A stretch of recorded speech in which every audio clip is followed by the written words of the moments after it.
Thank you. I guess I'll start up here.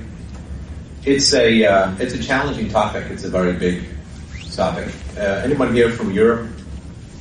Yeah? Okay, so, in that family history is not, in the not too distant past, was a lot of war.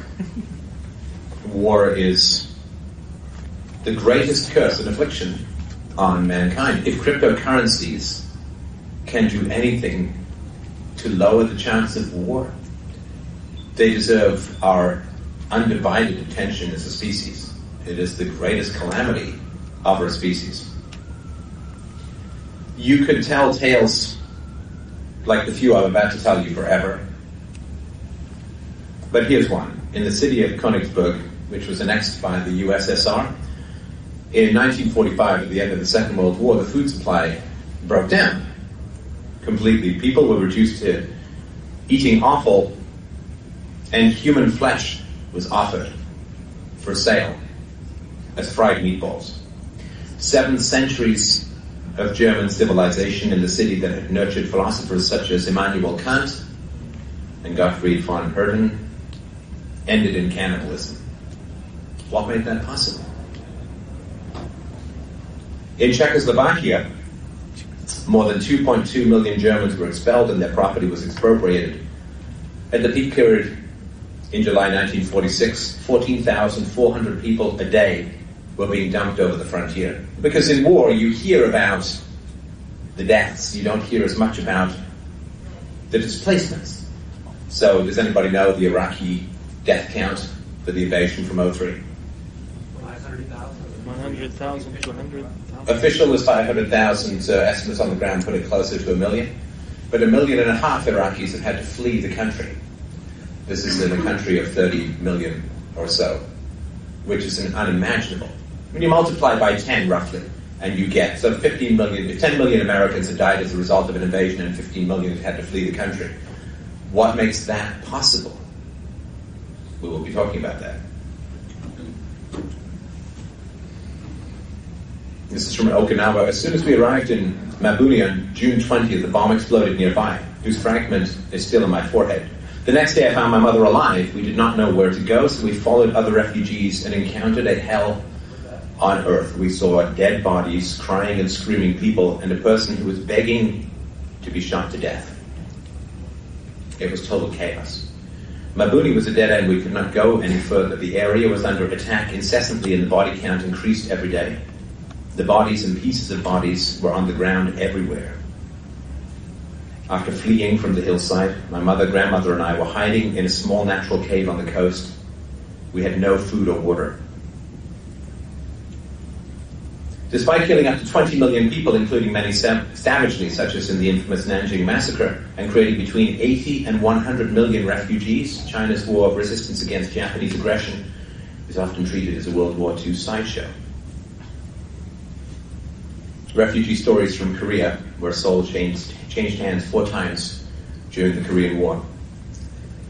Civilians trying to cross the Han, that's the river, are told to stop by the police. The roads are full south of the Han, but the poor people of Seoul cross anyhow, and as they do so, South Korean policemen begin to shoot. The ice cracks and swallows up people and animals alike. Bombed-out bridges are not possible, but people attempt to cross them nonetheless, in some cases traversing the girders above the span. At the railroad station in Seoul, the scene is the same. The train to Daegu in the south of Korea is not only full inside its cars, but also sees people clinging to the sides and the roof of the train. Those on the top of the train are killed when it reaches the first tunnel. Many on the sides frozen to death during the 7-hour journey south.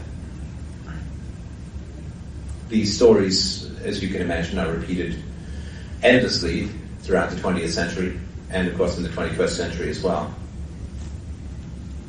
War is the greatest calamity of the species. And the degree to which people who are interested in Bitcoin, and this is my invitation to the group here today, the mainstream media is interested in Bitcoin. It's like a novelty, right? It's like, it's interesting. It's, geek money. It's what you use to buy the tape for your glasses when you can't. It's put forward in that kind of way. But I would submit that Bitcoin has the power to end war. I will make the case for that today with your participation. I don't want you guys to just fall asleep and, stack yourself up like dozy cordwood next to each other. We'll make this a conversation. If Bitcoin could cure cancer, we would be insane with joy. We would be thrilled. There would be little nitpicking at all, right? If Bitcoin could cure cancer, that would be on the front pages of every newspaper, every magazine, or for those under 40, every website. But we don't hear much about this because the causes of war remain somewhat unclear to us. But I think that the causes of war are quite clear. And Bitcoin solves those problems. So if the revolution that we're engaged in can end the greatest scourge of humanity, which is war, what a wonderful movement to be involved in. Nothing really could be better in terms of how you spend your time. So, here's where you all can chat a bit. So, costs of war. The obvious costs of war: bombed out buildings, destroyed and shattered human beings, fatherless children, worn out machinery, worn out cultures, worn out people. What are some other costs of war? Feel free to pitch in at this point. What are some other costs of war that pop into your mind that if we could solve them, what a great act of heroism and generosity towards the species as a whole we would be completing? Opportunity loss for that money going somewhere where we go into more productive fields and endeavors and technology. Opportunity cost, right? So all the money that is spent on guns is not spent investing in machinery or some sort of productive thing that raises worker productivity and so on, yeah? Opportunity costs can't be calculated. What if Steve Jobs had been drafted? There would be no Apple, right? And then I guess all the cell phone manufacturers would allow Bitcoin apps. But that's What if Alexander Salk, the guy who invented the polio vaccine, what if he'd been drafted? So the opportunity costs are incalculable. What else do we have here? You can't quantify it, but we know it's massive. Yes, sir? The cost of the medical and psychological care of the vaccine. Yes, that's right. They say at the end of the Second World War, we'll get to those numbers in a second, that it cost X dollars, which is nonsense because the costs go forward. Up until the 1980s and 1990s, there were still men whose lungs had been burned away by mustard gas from the First World War being cared for by the state as a burden to the taxpayers. So yes, the long-term medical costs are enormous. And pensions. Yes, sir? 500,000 vets on the streets of America today, totally homeless, broken people. 500,000 vets on streets, yep. What could they have done if they weren't psychologically destroyed? Right. And how much human energy is poured into caring for these people, both publicly and privately, which otherwise could be doing something else. It's not just the people who are wounded, it's everybody who has to care for them that could be doing something else. How many people are not getting a cure for cancer because they are focusing on taking care of people whose bodies and souls have been shattered? Yes, sir? Tribalism, like the fragmentation of humanity. The us versus them paradigm that is set up in wartime. Yeah, you have to slaughter your own heart before you can slaughter other people. And so, yeah, we're not brothers and sisters on the same planet. We are, friends on this side in this costume, enemies on that side in that costume. So I think there is a depth of empathy for sure. Anything else? The cost of integrating people who have been into war back into a civil society. Right. Like a criminal or just post-traumatic stress disorder, all the different things that they can have that keep them from being productive and also may make them hurt other people. Right. Anybody know the suicide count every day in the U.S. veterans? 22? I think it's just been revised upwards to 23. 23 a day, one in an hour, almost. It's higher than the body count from war is the body count from suicide. Well, and one of the reasons for that is in the Second World War, a Pacific infantryman in the South Pacific, he spent about 10 days a year in combat. Anybody know what it's like in Iraq? How many days a year do you think they're spending in combat? 290. Right, 29 times more combat exposure for the Iraq and Afghanistan wars than there was for the Second World War. It is a human being. You know, we got this fight or flight mechanism, right? Lion, run, you know, or fight. It's supposed to be peaking and then, right? But these guys every day, and there's no enemy. It could be anywhere. It could be bombs stuff coming into your compound. Any other thoughts that you can think of? Yes, sir. Destruction and rebuilding of infrastructure. Yeah, and also in a war, people don't invest, right? They just, because you don't know who's going to win or how long it's going to go on for. So there's a suspension of investment in capital improvements, and machinery gets worn out. Government takes over your car factory to produce tanks, and when you get it back, I mean, it's not like they've done really great maintenance on it or something. I mean, this used to take raise it and start again. Somebody in the back? Disturbance to education. Yeah, because the guys are basically not going to school, they're going to war, right? Leftover remnants of weapons damage, so depleted uranium, landmines, etc. Yeah, I mean, the Vietnam War is not over. I mean, they're still dying. Agent Orange is still producing massive birth defects. Mines all over the world are still detonating and blowing people up.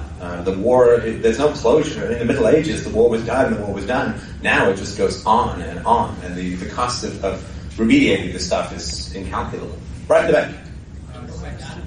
That is required to keep people from going to football or... Oh, the propaganda campaigns? Yeah, you have to divorce people from empathy, from reality, and from an understanding of the causes of the war, right? You have to say, well, you know, here we were, just standing around, you know. That's what America said after 9/11. We just standing around, minding our own business, with only 720 military bases overseas, with only propping up, say, 2 or 3 dozen tyrannical governments around the world, with only being the biggest arms dealer and arms seller in the world, just minding our own business. And I don't know what happened. It's weird.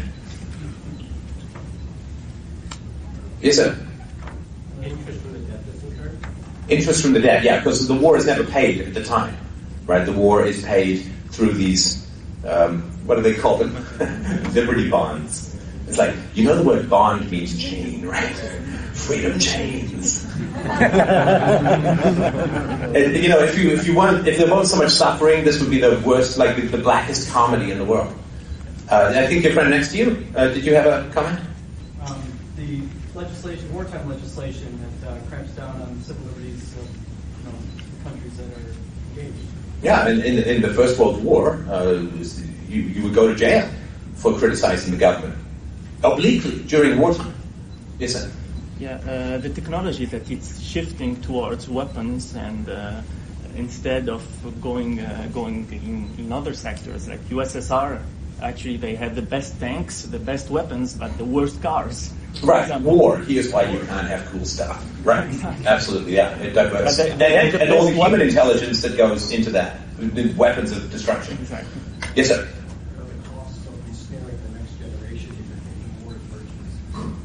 Yeah, I was just talking. The First World War was the first total war, right, in modern history. Destroyed almost all the wealth that was created through the Industrial Revolution. Almost down to exactly the last dollar was destroyed in the First World War. And one of the reasons they had to pursue total war is 10 million people had been murdered. And if they'd just gone back and said, well, we're just going to leave the boundaries pretty much where they were at the beginning, they would have faced revolution. So they had to press for total war, which means demonization, propaganda, and all other kinds of wretched stuff. Yes, sir? Well, the First World War led directly to the pandemic in 1920. Which killed more people than the war itself. Yeah, there was a flu pandemic from all the troops returning home. You never hear them equating the First World War with that. And a weakened population. Germany had been surrounded and starved, and everyone was living in squalor. And yeah. Plus, they weren't getting any sunlight, and sunlight is being linked to vitamin D production, which is being linked to resistance against the flu. So they didn't have any food. It was just absolutely sordid, and they weren't getting any sunlight. So all of those things led directly to the pandemic. You never hear authors today talking about that. An excellent point. Yeah, so I think we can, unless anybody else has any yearning burnings. Yes, sir? Disruptions of global trade. Disruptions to global trade. Yeah, the first thing they have to do is shut down the borders of trade. As Bastien pointed out, if goods don't cross borders, armies will. because you have to unite each other in trade. Here's a hint, currency. Because remember, it's Bitcoin. So what happens to currency when war is contemplated? It's debased. Yeah, this goes all the way back to the Romans, right? We all know what happened to the Roman Empire, right? The Romans debased their currency to ridiculous levels to fund all of the far-flung outposts of the empire. It's a great thing to know that 2,500 years later or 2,000 years later, we've learned our lesson, isn't it? It's horrifying the degree to which this stuff repeats itself throughout history. In the First World War, America went into the First World War, which created such an imbalance. Anybody know what Germany did in order to... America went into the First World War, which put a huge amount of men and resources into the Western Front. What did they do with Russia? How did they take Russia out of the First World War? How did Germany do that? Does anyone know or remember? Anyone not knows through 20th century? They sent men through Finland, armed and well-funded, to overthrow. Then Trotsky, to overthrow the Russian government. Then Trotsky ended up hiding in Mexico, I think, and he got a knife pick to the head from Stalin's thugs. So, by entering into the First World War, America created the Soviet Empire. These are the unintended consequences that always happens when you unleash the demon of war. So, how is this conceivably possible? How can there be a business plan in human society called, let's create a giant human disassembly plant, destroy everything we can see, and call ourselves winners? How is this possible? I had a researcher. The cost of war, again, the stuff that we're talking about, you couldn't really calculate other than to say, oh my God, that's like hell on earth. But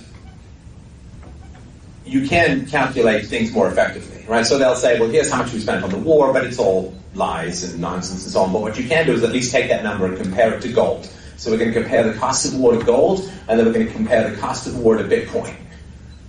And then we're going to try and be really, really evil. So if everyone has their little Fu Manchu mustaches, just we've got some bald cats we'll be shipping out for you to stroke throughout the course of the presentation. Some swivel chairs and some, I believe, sharks with lasers are on their way.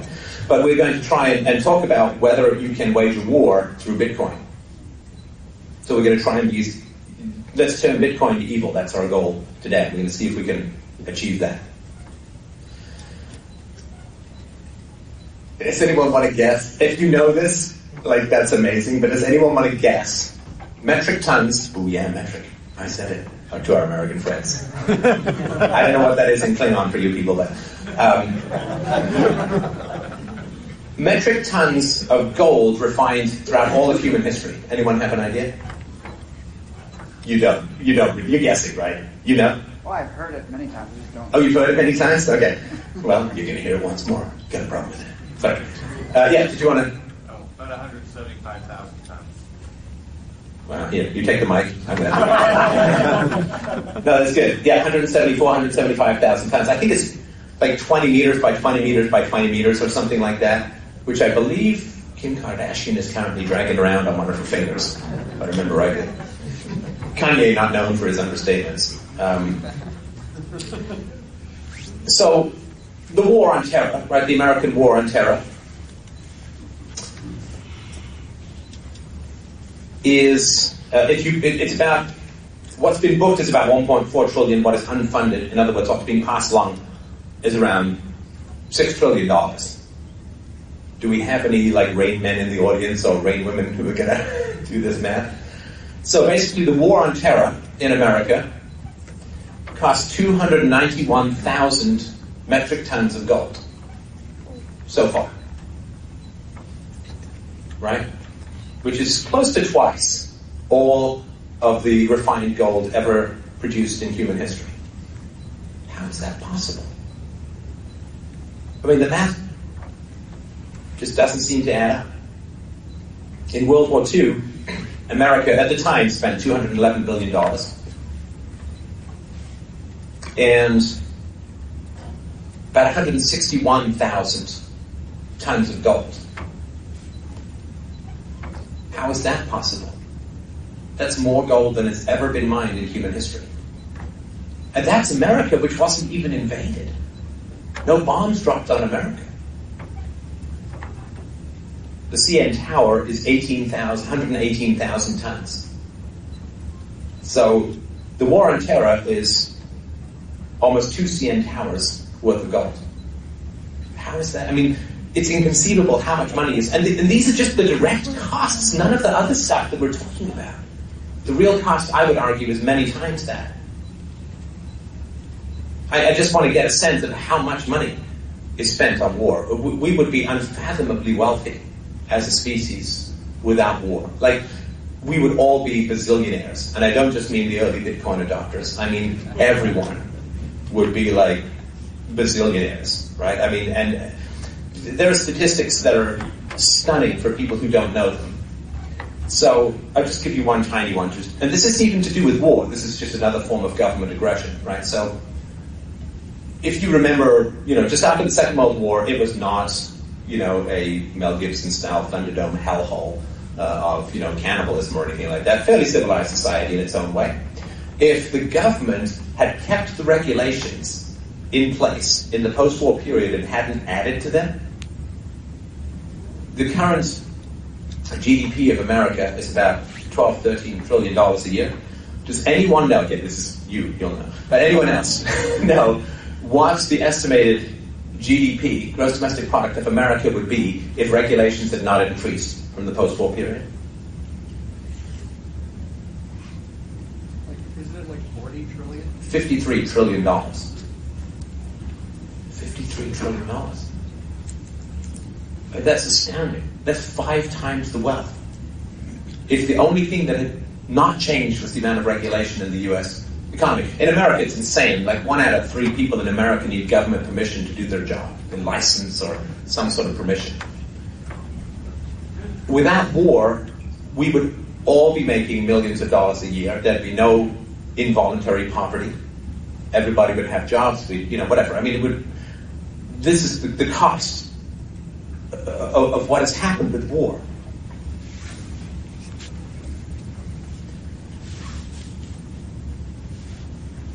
Bitcoins. So, let's say you want to fund the war on terror through Bitcoins. Is that really even conceivable? At current Bitcoin price, as of... Oh, it's changed. Wait, no, it changed again. A war on terror would cost 14 billion Bitcoins. Does anyone know why that might be a problem? Right? Of course, I'm going to be 21 million and some change, something like that. So it's 1,100 times the total Bitcoin price. The total Bitcoins currently in existence, 500 times the maximum Bitcoins that can be at current prices. Just the war on terror. We're not talking about the war on drugs. We're not talking about the war on poverty. We're not talking about Social Security or the Ponzi scheme of preying on the young like a pair of elderly vampires. We're talking about just the war on terror. Anyone know how many Al-Qaeda the war on terror is supposed to have killed? About 50. And it costs more than the Second World War. Those guys are tough. No, seriously. It costs more to kill 50 Al-Qaeda than take down the entire Nazi empire. They're like Transformers. I mean, are they bulletproof? Do they fly? Are they invisible? Do they ghost? It's astounding how much is being spent. But of course, the purpose is not the war against the Al-Qaeda. The purpose is the war against the domestic population. The war is in effect a war against the domestic population because war is funded through taxation, through theft. But I repeat myself. So first you must declare war against the domestic population, and only then do you extract enough resources to declare war against foreigners. So how is it possible for people to spend on some ill-defined conflict like the war on terror vastly more gold than has ever been refined in human history. Yeah, money press. You print money. You borrow from the population in the form of bonds and loans and so on, right? Which is great because then it creates a massive constituency of voters who want tax increases, right? How do you pay back a government bond? The government's not making any money. They're not investing in anything. They're not entrepreneurs. So if you get a bond and you 10 years later your $100 is supposed to be 150, where do they get the extra 50 from?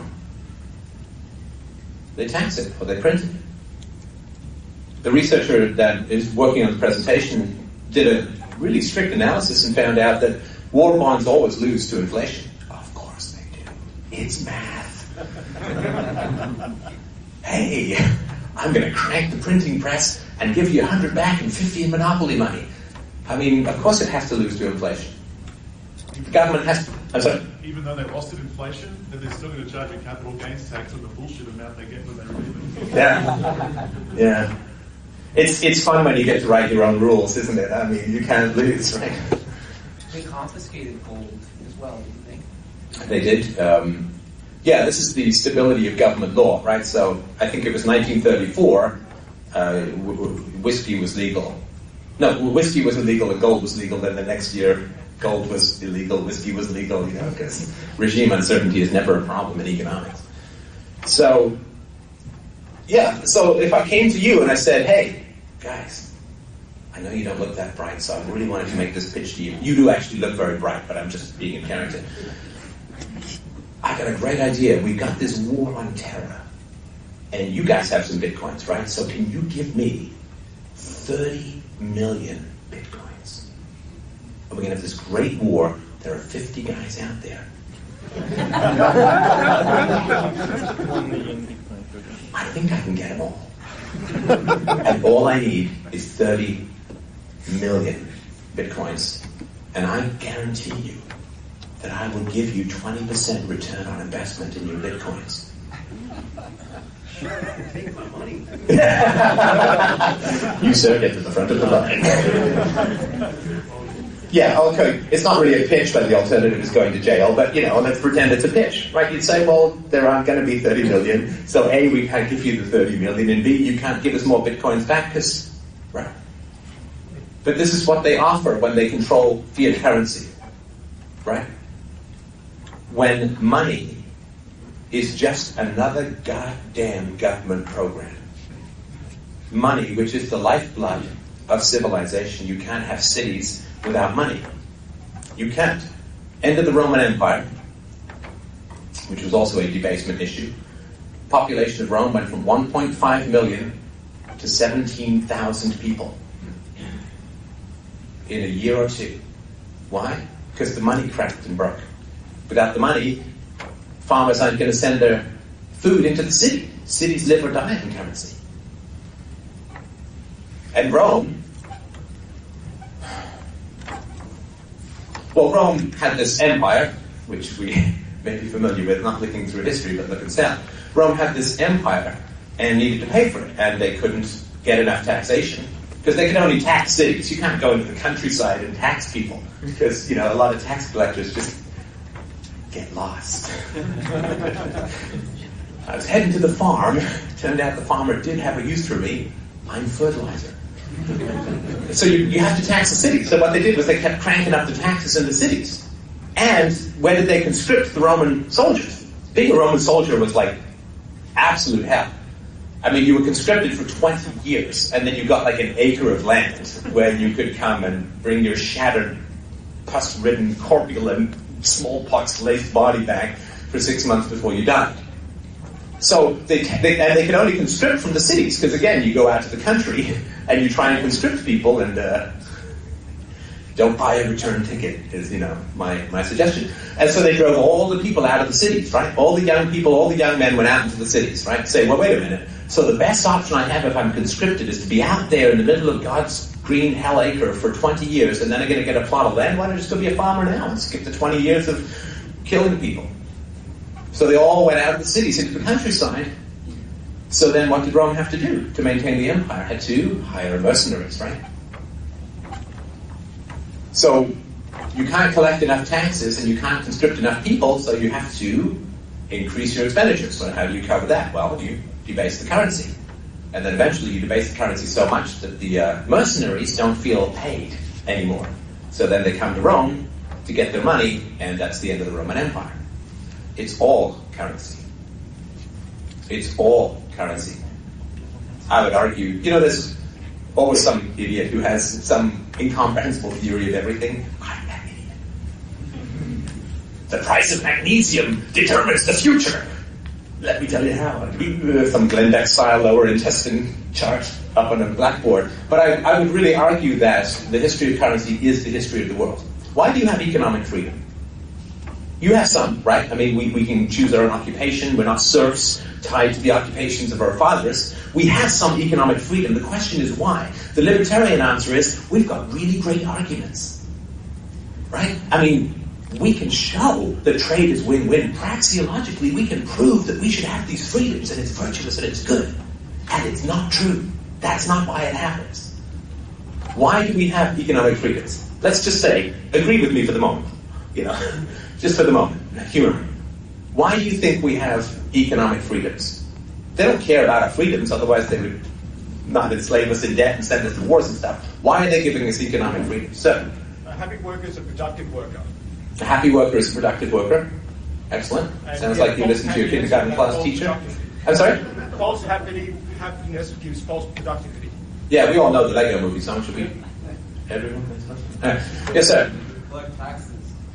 Yeah, you can collect taxes. So the more productive people are, the more taxes you can collect. Right? Yes, sir. Because they win wars.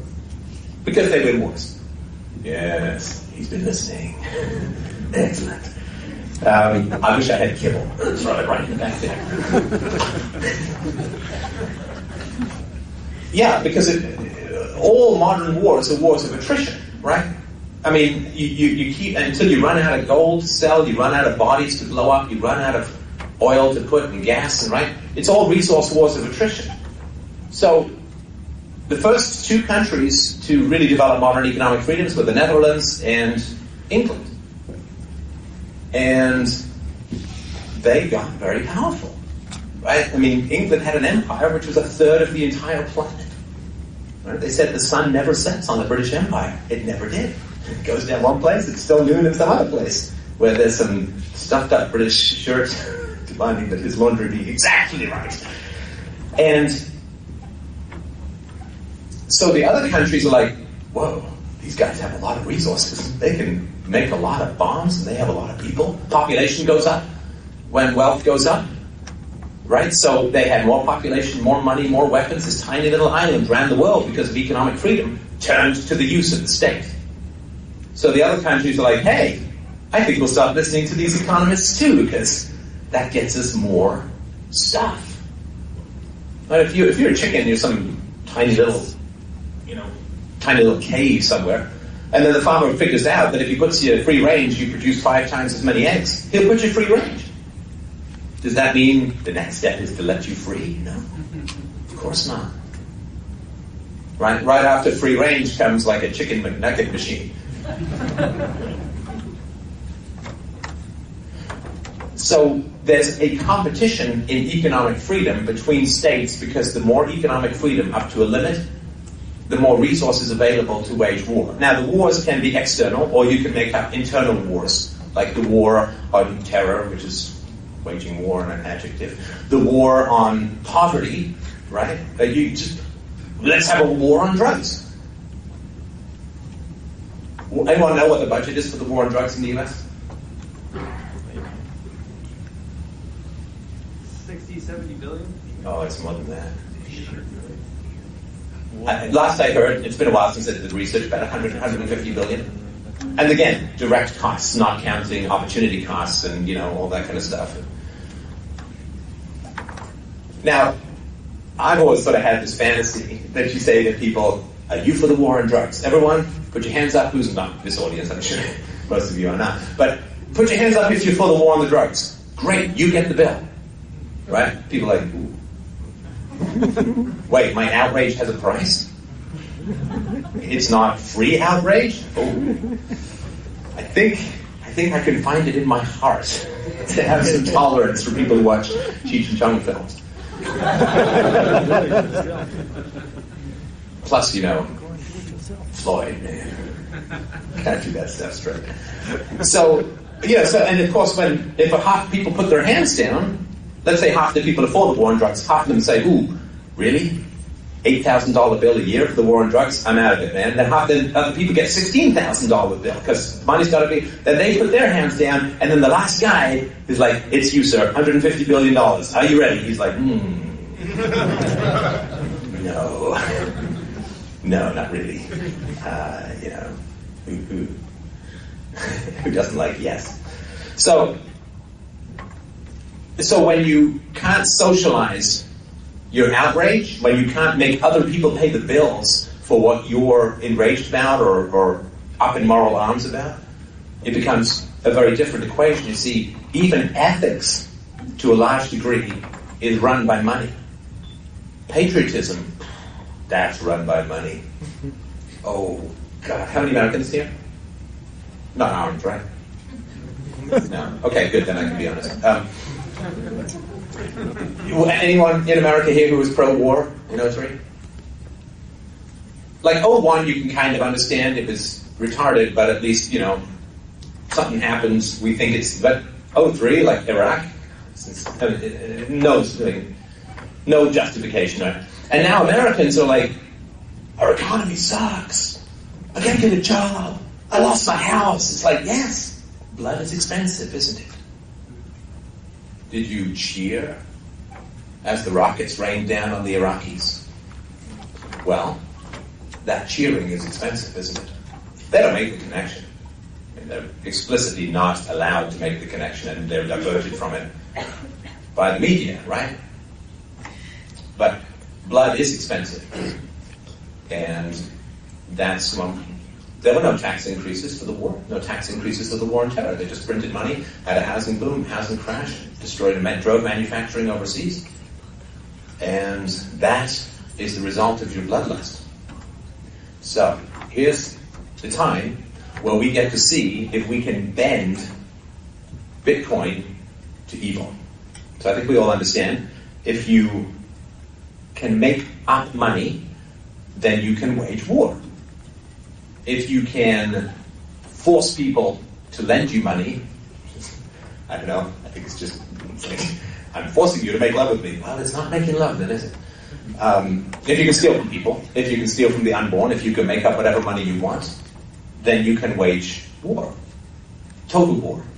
And people can then indulge in their petty ape-like bloodlusts. Two people they have much more in common with than their rulers. Who has more in common with each other? Two subjects of the tax farms known as countries, or the average cattle and George Bush? God almighty. The fact that they think that the Iraqis are different and George Bush is like them just shows you how insane we've become as a species. Much more in common with the people in Iraq laboring under the ruling classes than we do with the ruling classes. But so let's say we want Bloodcoin, murder base. What's a good name for an altcoin for war? Fiat coin. Sorry, fiat coin? Whoa. Oh, my brain can't handle it. Sorry. Sometimes it's just, that's great. Anyway, so fiat coin, I can't say that. It just blows my mind too much. All right, anything else? Gladiator coin?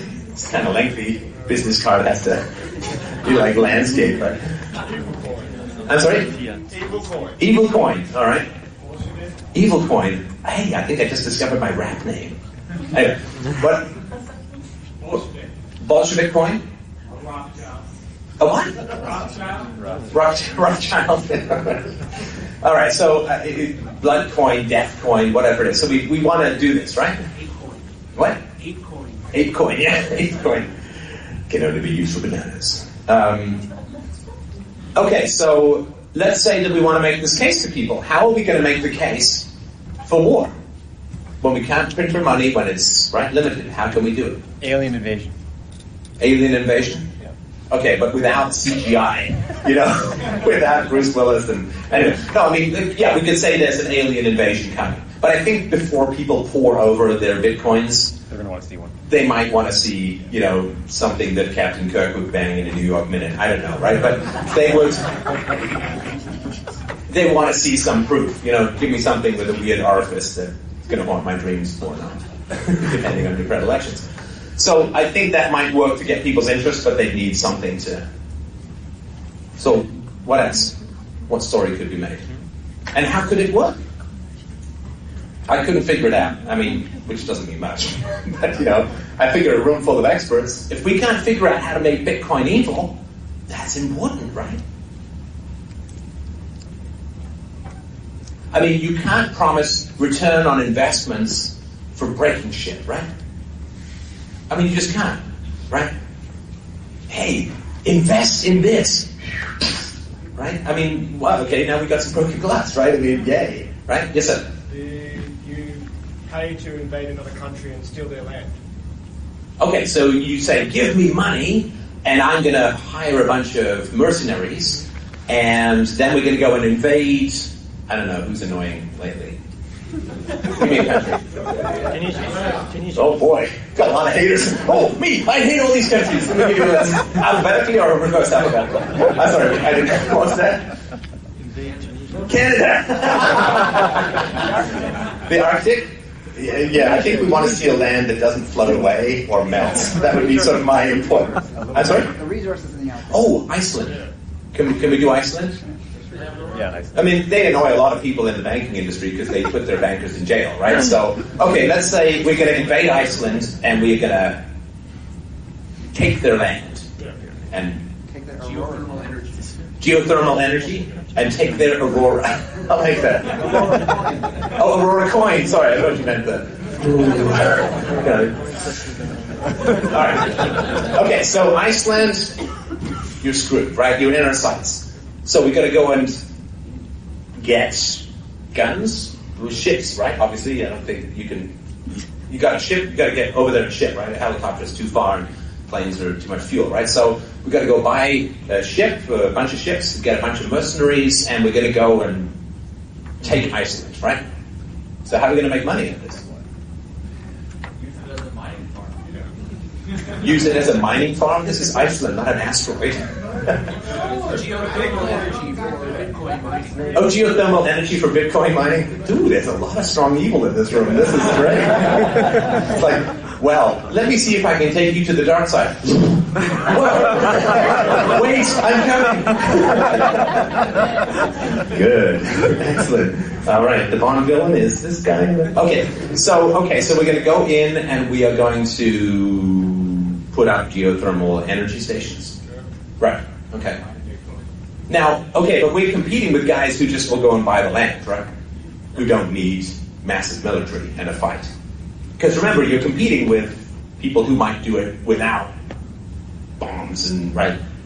So how are we going to make money at it relative to not having because the other people are going to go in, just say, oh, we'll buy the mineral rights, we're going to make some geothermal stuff, we're going to sell it. They don't need weapons, they don't need armies, they don't need all that risk, and they're not going to get into these fights and all that kind of stuff, right? So I don't think you can really compete. Sorry. Do you have a tiny mustache? I can't see back there. It's important. Okay, good. Yes, go ahead. Can you do it in a Transylvanian accent? I'm sorry, say that again? They bought the land in Iceland and we invaded it. So they lose their business. Yeah, so somebody else could just come and invade as well or whatever, right? So, plus the Icelandic people aren't going to really like it, right? I mean, you're going to need the cooperation of the local population to get anything done. You're going to need food, gas, whatever it is, right? Yes, sir? From history, Germany invaded countries to get their gold reserves. So it is conceivable that you go somewhere to take something. Yes, that certainly is true. Okay, so complicated questions of history. But we have no end time for this. Like, you're all just going to pee yourselves. Like, lock the door from the outside, room handles. Because basically, it takes, I think historically, Mike, 3 or 4 security guards to bring me down. and I'm a total biter. 7, he's had a coffee. Yeah. So, no, they said talk as long as you want, so I'm sorry that you guys are stuck in this situation. But, okay, so Germany would go and take gold, right? But they weren't using bitcoins, right? So Germany could go and take gold because they had a whole bunch of children beaten from birth, thrown into the Hitler Youth who swore allegiance to Hitler and would just go off and be free labor, and they got to socialize and steal all the money that was required for the Wehrmacht and all that. I think that they would go and steal all this stuff too. Plus, stealing gold is really bad for the economy as a whole, right? Anyone know the Spanish story? Anyone here with a tan and some rhythm? Anyone? Okay. So, so Spain went over to the New World, right, in the 16th, 17th centuries, and they brought back tons and tons of gold, which, what did that produce in Spain? Inflation. Massive inflation, which caused the intelligent people to flee, and 400 years the Spanish economy was in the shitter. Sorry for grammar. 400 years. That's not good. Okay, so, you can go steal gold, but you can't Bitcoin that profitably. Does that make sense? Or if you can, I'd like to hear how. Well, it depends what scale of people. You've got a small group of evil people. They can go and steal rich resources in some other place. But I don't think you're going to get country-sized wars from it. So like an Ocean's 11 kind of thing, where there's like a hardy band of good-looking people who are going to drive cars, I don't know, through the... I've watched a lot of movies, but... so like a small criminal group is going to be like, we're going to get that diamond, so give us money for suction cups and cool jackets. Okay, all right. So I could see that like Mafia coin 101 or something like that, right? Guido coin, or whatever it would be, right? Brill cream coin, whatever, shiny suit coin. I don't know, stop me when I've done too many. But, so yeah, okay, I could see that when you have a specific object to go and steal one particular thing and you need some resources to go and do that, and then you're going to split the profits. You could do that through some sort of cryptocurrency. Does anyone think that's not the case? I can see how that could work. Yes, sir. Okay, so let's assume, for example, that we... Oh yeah, this is the first assumption, by the way. Everything else is double bad. Go ahead. No, your scenario. So we go to Iceland and beat them up, we take all the resources. And then what's the consequence, right? On the world political market, they're going to see, say, Canada or the U.S. go into another country, bomb them up, take their stuff. They're not going to want to trade with the U.S.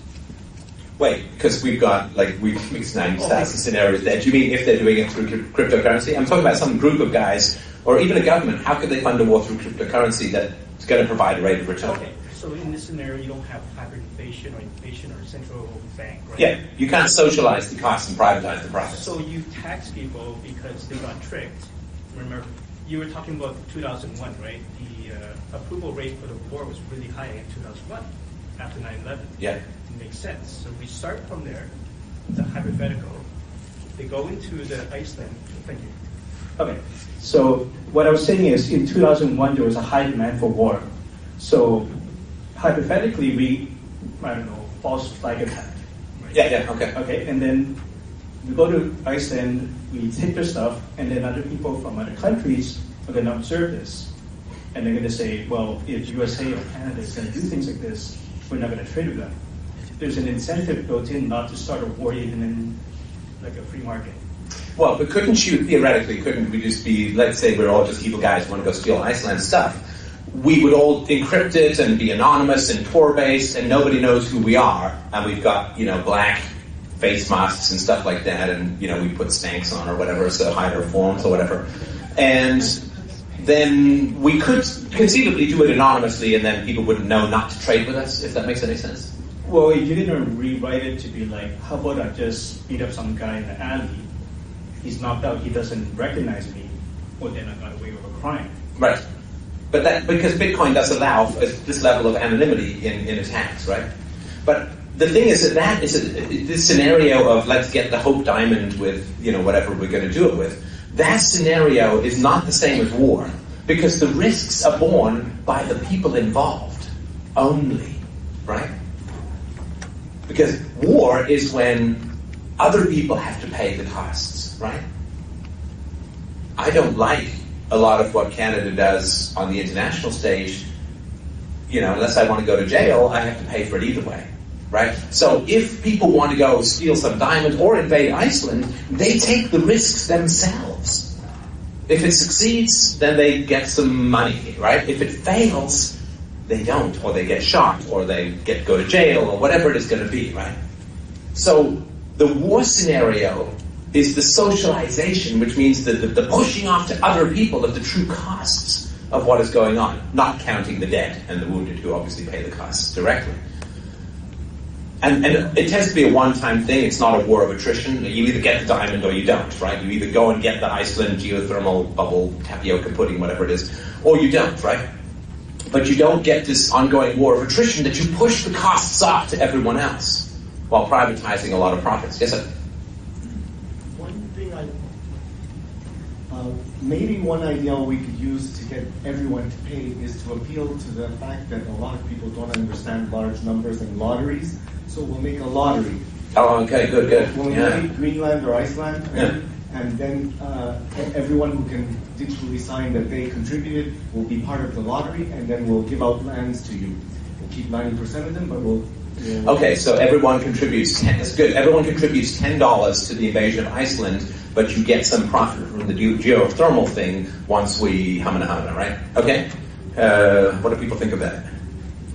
Would you? Not would you sign up? You guys obviously understand math, but are there any challenges with that? I'd ask, what are my odds of winning? And if the odds are too high, I'd be like, no thanks. Right. Okay, so what are the odds of winning? Obviously, the odds would be fairly low, right? And they certainly, I would imagine, would be lower than a lottery because a lottery doesn't have the overhead of an army, right? Government lotteries accepted. But so I think that it would be less than a lottery in terms of what you would win because it's got more overhead. So I think it would be tough, even for people who couldn't do math. They would say, well, I have to pay more for this ticket to cover the cost of the army while I'm winning the same amount, or I pay for the same, get less payout, right? So they can still compare those two numbers. So good, thank you. You saved me, I couldn't think of one. Yes, sir. Oh, can you get a mic? What if the argument was that you couldn't hide behind a secret vote? Meaning that if you're voting for the war in Iceland, everyone else around you knew you did. But the cryptocurrency architecture supports you being anonymous, right? So they would probably want that. Anyone else? Come on, you warmongers. Work it. So let's say that Iceland has a really big mining farm, already a big mining operation already up and running. Yeah. And we as Canadians can convince the populace that we want to go take over this mining farm of theirs. And your investment is sort of an investment in a perpetual mining bond of sorts. And we as captors, colonial invaders of Iceland's mining farm will continue to reinvest in mining equipment and... I can see the brochure already. Yeah. I think we get Alan Thicke to do the infomercial. And there's as much opportunity to just skim off the top or just say that there were losses, maybe not in fiat terms, but in Bitcoin terms, from the operation as there are in pretty much every professional mining bond operation. So the idea is you just go and take over the existing mine? Exactly. Right. And then you divert all the profits to yourself? Right. But I would still argue if you don't take over the whole country, you have the problem of an unwilling population around you. So you can't get your food, you can't get your oil. You have to airlift everything in because the population, and you have to maintain guards, right? Because the population wouldn't respect your property rights. They'd vandalize, they'd steal, all of the insurgency warfare that is currently taking down America, right? Because it's really important to have a giant military that can be taken down by an IED, right? So I think you still have a problem unless you take over the whole area. You've got a problem with the unwilling population around, and it's a lot of overhead. Sorry, we did you again. You said you have glasses, so I assume that the evil is even stronger. To annex a scarce resource. Yeah, annex a scarce resource. Yeah. So, like, if there's, like, for example, a feature where fresh water is only confined to a very small geographical area, right, it might make sense to, popularize a war to annex that particular area. people won't make the argument they do. So I don't look at the only. Okay, so if there's like an area, there's only one freshwater source, we could go and take over that freshwater but source. it won't be so much about the profitability. It would really be about it's a goal that everyone would agree with. So Right. they would have to. Right. Yeah, I mean, so it's the argument from natural resources, right? Where people say, well, why didn't you do Iraq? Because of the oil, or some sort of control of natural resources scenario. The difference is, though, in this scenario, there is no way to get a resource from anywhere else. And it's agreed that that resource is absolutely necessary. Unobtainium or something like that. Right, okay. Okay. All right, so you would then try and raise money through altcoins to go and get this freshwater source, and then what, you would charge like hell for everyone else? That would be the idea. Yeah, but I mean, this is an old argument from economics, right? Which is that it's the one store in town, and they're going to jack up the prices because there's no other store. Like if you gain control of a scarce resource, that you can somehow exploit everyone else. Generally, it doesn't work that way. People would just ship water in, or build a pipeline, or like there's too many ways to bypass an exclusive monopoly these days. People can find other substitutes. It's going to rain at some point, right? So people can collect all that stuff, or people can just move away. There's a ceiling on how much you can charge for a scarce resource when people aren't directly chained to it. You know, like in prison, you can whatever, right? But when people can move away, or other people can bring substitutes in, it's really tough to make the kind of money that would make it worthwhile to hire, right? Armies are expensive. Violence is expensive. You know, people aren't likely to fight for you if you don't provide insurance for them, right? So, I mean, if they get killed, you've got to pay, $1 million to the widow. I mean, it's really expensive. Compared to trade, violence is really expensive. And it would never be profitable, again, if it wasn't fiat currency. So, I mean, I know we could do that all day, but sort of the point that I want to make is that it's hard to come up with a good, easy scenario. Hey, if you've got fiat currency, war is a no-brainer. Right? How do we do it? Well, we print as much money as we want. We propagandize the kids through public school, which is also paid through made-up monopoly money. We sell war debts. We as Hermann Goering said, it's easy to make a war. You stir up some foreign conflict, and then anyone who's a pacifist, you brand them a traitor, and it works the same in every government system that you can imagine. War is a no-brainer if you're amoral or evil. War is a no-brainer in a fiat currency system. But as we can see, it's tough. This is a high IQ room. It's really tough to figure out a way that you can make money from war through Bitcoin, through alt currencies. You don't have inflation. You don't have coercive taxation. You don't have intergenerational debts enforceable at the point of a gun. You don't have conscription. You don't have the option of not paying people. You have to entice them, which means you have to offer them enough to risk death. But that's not easy.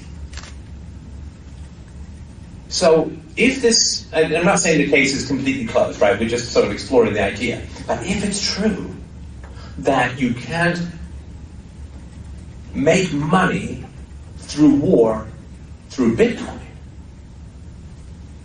then the greatest plague on humanity is not cholera, it's not smallpox, it's not polio. It's fiat currency. Fiat currency is the great ghostly predator that stalks the planet. Fiat currency is the guillotine with an endless lineup of humanity going through it like water through a pipe. Fiat currency is the great enabler and subsidizer of the greatest evils on the planet. So the war to replace fiat currency with something else is, as Wilson memorably said about the First World War, what we are engaged in is the war to end war. That the general adoption of Bitcoin marks the end of the most savage activity of the ruling classes. It marks the end of war. Not a diminishment of war, not a cessation of war, not a paralysis of mutually assured destruction, which is why nuclear-armed powers don't attack each other. I mean the genuine, by God, nail in a coffin, stake through its heart end to war. What we're fighting is not inflation. That's just an effect. What we're fighting is not debt. What we're fighting is war. And if we can be part of a revolution that puts an end to war, that is the greatest moral achievement that our species is capable of. It dwarfs even the end of slavery. Because the end of slavery, while obviously fantastic for the slaves, was really just transmuted into the free-range livestock that we've become now, which is really not the end of slavery. We got slavery down from like 100% to like 75%. But if we can get war from 100% down to zero, there is no greater achievement in the history of mankind. And we're just talking direct inter-country war. And I genuinely believe that these are the stakes that we're playing with cryptocurrency. No more free evil for the sociopaths in charge. That is an incredible opportunity to be part of. And so when I'm out there evangelizing about this kind of stuff, literally, this is insane, but this is what it's like. It's like having the ghosts of 500 million people behind me saying, maybe I could not have died for nothing. If we can get people to adopt a currency that can end war, it doesn't bring anyone back to life, but it puts some meaning to their deaths. Because we are piled high on bodies as a species. Ants and human beings make war on their own kind. We have a little less excuse. But I think that's the stakes that we're aiming for, to end war.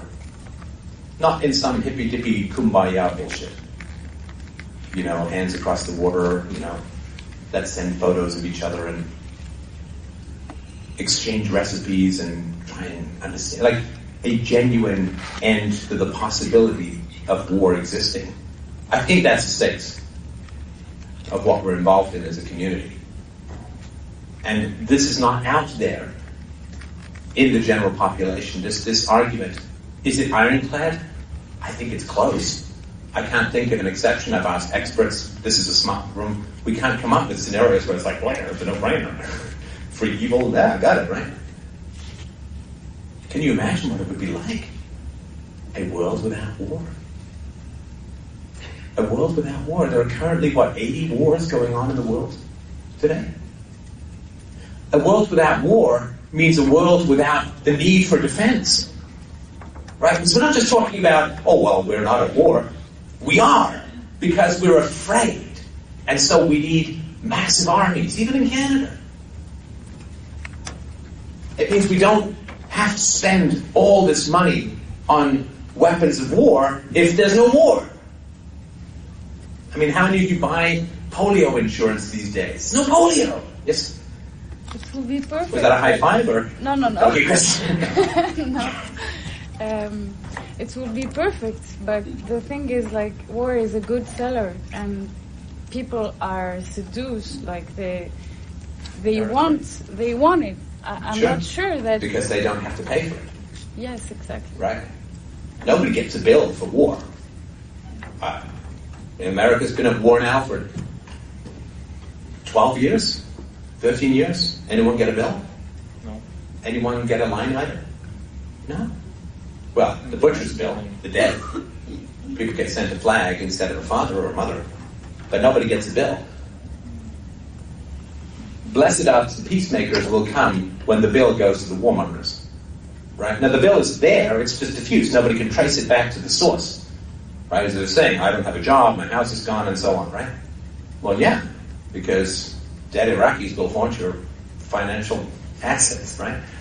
Yes, sir. What if a country would still use fiat, and so therefore they would still be able to wage war against a country that uses Bitcoin, or the rest of the world that uses Bitcoin? Then you would like to get some defenses and against that country, because even though those people there use fiat, they don't agree with the war because of their system. It makes the war inevitable.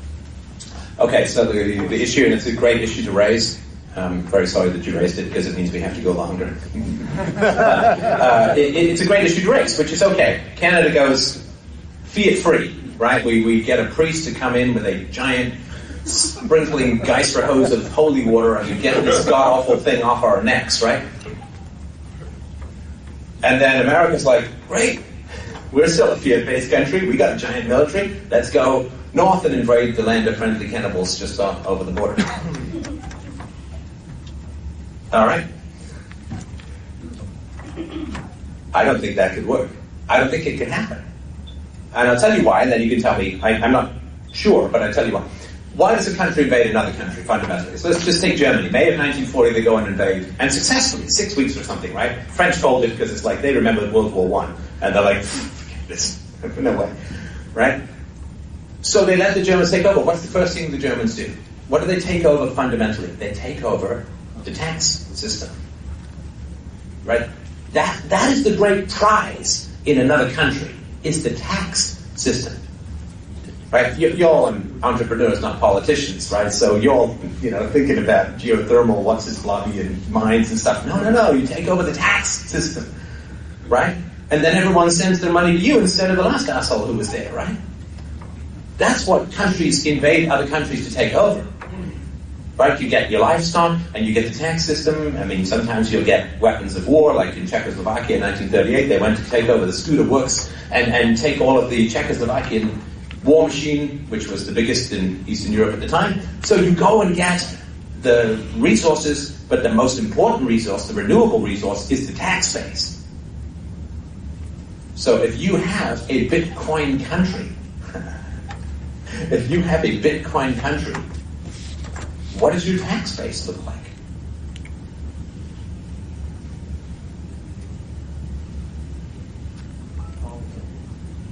Well, in the U.S., at least, I'm not sure about Canada, but they've declared that all Bitcoins are considered realized income as soon as they're mined, and you have to sell your Bitcoins and pay taxes on them to send a fiat check to Uncle Sam.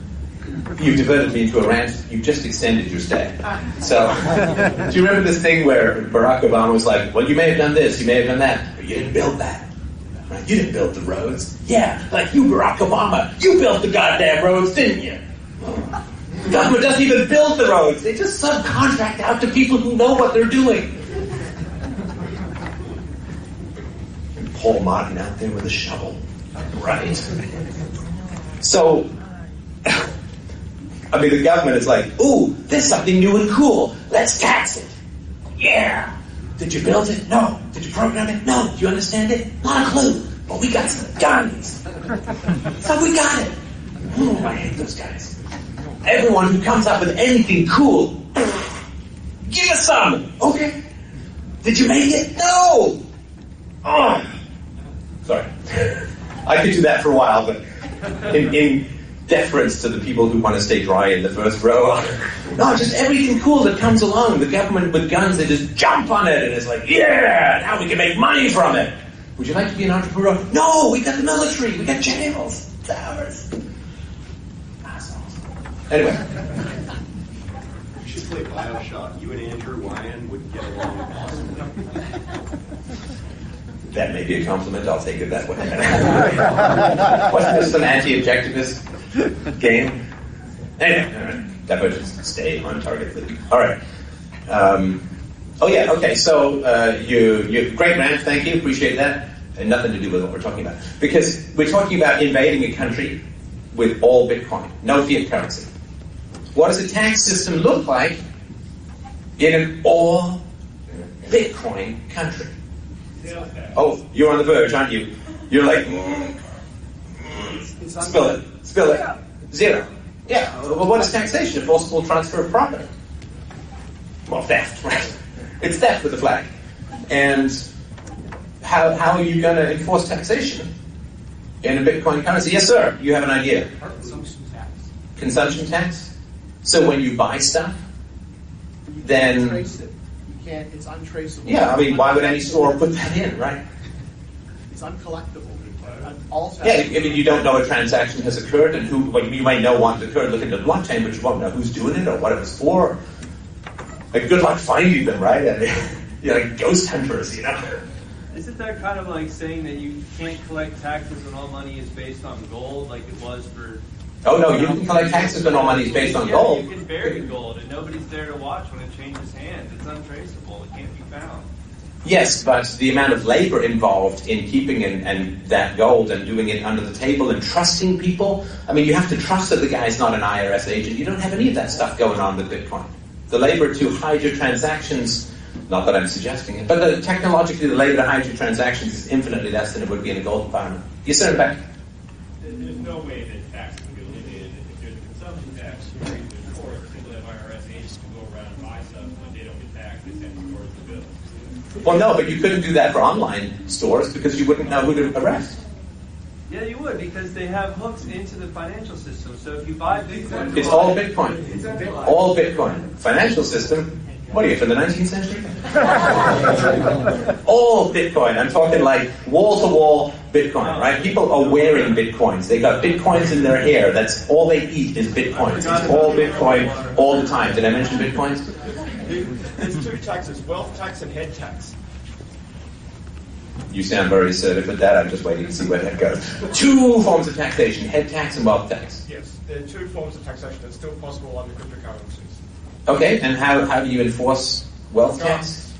You go and say, you've got a nice car, you can afford to give us X amount of money or X amount of Bitcoins or my shit. And head tax is... No, wait.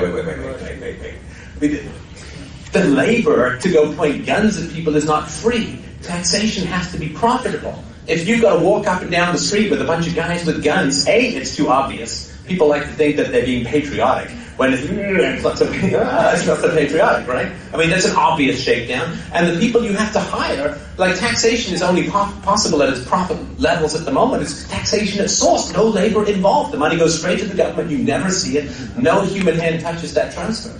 If you've got to walk around with a gun and get people, I'm going to go to the bank with you. Oh, there's no bank, right? No Bitcoin place. So let's go to the Bitcoin place. There's some paper wallet, shave me out some of the Bitcoin, tap my phone. There's just no way. It's too expensive. You can't cover the costs. The labor is too intensive. I mean, taxation has to be relatively friction-free to be profitable. As far as taxation, you can tax, you go to factories that produce goods and tax the income that comes to them directly. Like literally, one of the guys, okay, give me this cash, or you can go and tax mining farms for Bitcoin because they have a location, a physical location. But then you have to send guys out there to go and get the taxes, and plus, then all they'll do is drive manufacturing offshore. Oh wait, that already happened. So it's very labor intensive, and you're going to risk capital flight, right? Isn't that how it works right now? Because there's a subtle threat, and if somebody opposes it, then you would potentially pursue legal action, right? Or you just try to you would chase them down. Right now, it's just like a threat, a subtle threat, and people just pay like once a year, right? And you do your taxes. Right? Yeah, but what if they don't know where you live? What if you have no address? Like, what if it's you could set up 6 different trusts, legal walls? I mean, this would be a huge incentive, right? I'm just saying it's really hard to figure out how taxation works in a cryptocurrency environment, right? And since taxation, as we talked about earlier, is the first cause of war, right? You have to have the taxes that's the collateral by which you're selling people off, is that future productivity. If you eliminate taxation, for sure you've eliminated war. Whether it has eliminated other things that people like is another question. But oh, sorry, I was afraid that you were going to do some moderation there and tell me I was running low on time. So. It's way too interesting. So what if my mic's not working, but what if, say, Bitcoin deflates like it does, but does not become a global, it is limited to a group of people who are the early adopters. No. And then one theoretical scenario cooking. We can't throw another one after. Yes, but let's finish this one. How do we tax in a Bitcoin economy? Tax the land. Sorry? Tax the land. So you're sending people out? Well, you already know who owns the land. So how do you know who owns the land? Well, you have the property deed. So, property deed is tied to a Bitcoin address. How do you know who that is? Who lives on the land? Oh, but then you've got to go out and send people with guns and, you know. Enforce registration. Either they register or it's owned by the government. If it's owned by government can seize it and put someone else there. That's who registers. But okay, how are you going to enforce owned by government? Well, if it's not owned by government, then... Because you've got to send guys out there. I mean, how much money is the BLM spending on this Bundy fellow in Nevada at the moment, right? It's $3 million just to round up his cattle? Because he owes them $300,000? I think they actually just stopped doing that today while you were here. They were reporting that they actually... The governor told land management to back off. Oh, good. I predicted it was going to end peacefully. The sheriff. Hopefully there's one thing right today. Okay, good. Okay, so, but it's been hugely expensive, right? It's simply not profitable to go and enforce property rights. You can say, well, the government. So how are you going to know who owns it? We don't even remember what it's like to be anonymous as a species anymore. I mean, do you know, at the turn of the last century, you didn't need a passport. You could just go work anywhere, travel anywhere, no papers, nothing. I mean, okay, if you were coughing up half a squirrel, they'd probably put you in isolation until they figured out whatever the hell was going on inside your body. But we don't even remember. We're so used to just everything we do being exposed and visible. We can't even remember. So how are they going to know who owns anything? Yes, sir. To tax Bitcoin, you shut down the internet, and in order to allow people to have access, you shut down the internet. That's right. Okay, how's that going to work for you as a government? Well, no emails, no communication. The phones don't work. The cell phones. I mean, how are you going to do it? It would be very crippling. But yeah, it would be. So it certainly shut down Bitcoin, though. Right, it's like I'm going to manage these cows by blowing up the farm. I'll teach them. Got some smoky meat. Yes, sir. The bottom line, and like you started off by talking about war, and that's the entire point. The bottom line is you need a huge increase in the country in the United States, over 300 million people. You need a huge administration, and you need literally an army of people to enforce the tax code. And if you don't have that, because you're not collecting taxes, you can't do anything. You can't enforce. It's impossible. So, and the reason, we'll get to that in a sec, so the reason we're talking about this is related to war. Is what is you invade a country to take over its tax base. In a Bitcoin country, there's no tax base. There's nothing to take. Well, you can go take someone's car, but there's nothing to take. Like anyone is saying, you can go and you can check people's computers, you can go and check their cars. You need an army of people. Think about 300 million people. And it's the government. It's impossible. How efficient is it going to be? I mean, even a private company would take a lot of manpower, but the government, forget about it. Yeah, but if there's a country that's running only, let's say, on Bitcoin, right? It's not going to magically go from fiat to Bitcoin the next day. There's going to be a transition. Oh no, it's magic. It's going to be, it is magic. It's going to be a slow transition. So it's in this transition we could learn. Right. So in that transition, there's no faster way to accelerate that transition than for people to think that there's an invasion coming. Right? They'll be like, oh man, let's get to that Bitcoin quick. Fuck, man. Shit's going down. Get me to a lifeboat. Right, but like those people, okay, who owns this land? We need people with guns to go down, right? Well, the fiat part of the country is going to take care of that. The fiat currency part of the country is going to take care of that, while the rest of it that's already been registered and found out. The closer you tighten your fist, the more star systems will salute you. Star Wars. Come on, I can't be alone in this. You're not that old, young man. It's like Venezuela, right? It's what? Venezuela. You have some people who can exchange for dollars at the real rates, at the black market rate, which is the free market rate. And you have a bunch of other people who are earning worthless paper. How does that work? You can't have a sound money supply and then an unsound money supply and expect people without threat of force to keep using the unsound money supply. Yeah, I mean, people gravitate to what works. And look, the question of transition, we'll do at the next conference, because the question of transition is huge. But we're just talking about once we're there. And we need to know what we're looking at once we're there, right? So, 400 years ago, people said, okay, so for the entire infinity of human history, we've had slaves. What if we didn't? Right? And the popularity of the abolitionistic movement, even in 1850s America, was 2%. 2% of people were abolitionists. But they had a goal which was a slave-free society. And I think, by their standards, they completely achieved that. And how did it happen? It happened through war and through bribery. Right? The British Empire had it its moral mission to end slavery, and it went and bribed the living crap out of anyone who owned slaves and said, we'll buy them from you, we'll pay. There was a bishop in Leicester who paid £26,000 for all his slaves, because, he's a good Christian man. And it's like, it's true I own God's creatures, but at least I can profit from it. So the transition, we've got tons of examples from it in history, how you transition from an immoral to a moral state. But we have to have a vision of what it is we're looking for. It's because the vision of where you go can't be incremental. Right? You say, I want to go to Paris. What do you think? Okay, this step. No, I want to get to Paris. And then you do all the shit that you have to do to get to Paris. But first of all, you have to know that you want to get to Paris. I think we want to get to a cryptocurrency world. I think that it's a paradise that we can't even conceive of. Like, you literally can't conceive of it. And they'll look back at this life and say, oh my God, what a sewage system these people lived in. What a wretched hive of scum and villainy these people... Anyone? Yeah, okay, there you go. All the bald guys. Anyway, so, anyway, that guy. But we have to know, so this is why I'm sort of trying to paint this portrait of what a world looks like without fiat currency. No war, no taxation, no national debt, no banksters, no barely any financial industry, no stockbrokers. Oh, yeah. Except a few will keep frozen in tungsten like hands. Oh, I got a theme going here, right?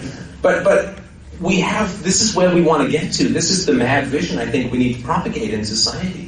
Because the world's future runs on enthusiasm. That's the only wind that shoots the sails, is enthusiasm. And you have to have a mad goal. I mean, why? You're going to die either way. Might as well have a big goal. I mean, you go to the same place whether you dream big or you dream small. So my argument is, boy, no taxation, no national debt, no war, let's say, and there's many more, but let's just say those three could result from the revolution that we're contemplating and working on.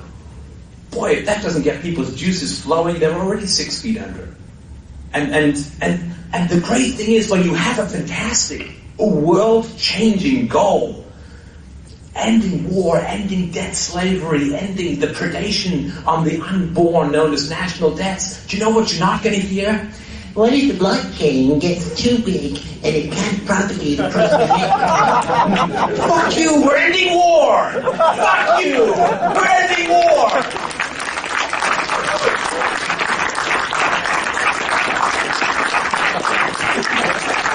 What have you done today? You've nitpicked. We've got to make a plan. Thank you, everybody, very much for bringing me here.